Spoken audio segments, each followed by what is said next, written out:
দেশের নদীপথ যাত্রার এক ঐতিহাসিক কেন্দ্র ছিল সদরঘাট, কিন্তু পরিবর্তিত সময় সড়কপথের সুবিধা ও যাত্রী সংকটে এই টার্মিনাল আজ বড় চ্যালেঞ্জের মুখে।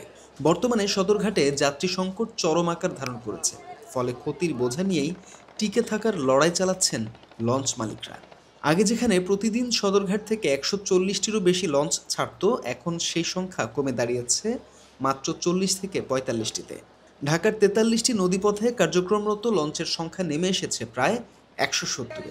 বিশেষ করে বরিশাল, পটুয়াখালী, বরগুনা রুটগুলোতে যাত্রী সংখ্যা উল্লেখযোগ্যভাবে কমে গেছে।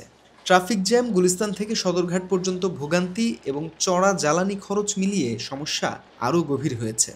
লঞ্চ মালিকদের দাবি, বর্তমানে এই শিল্পে মাসে প্রায় ১ মিলিয়ন টাকার লোকসান হচ্ছে। একটি সফল দিনেও ক্ষতির অঙ্ক দাঁড়ায় ২ লাখ টাকার বেশি।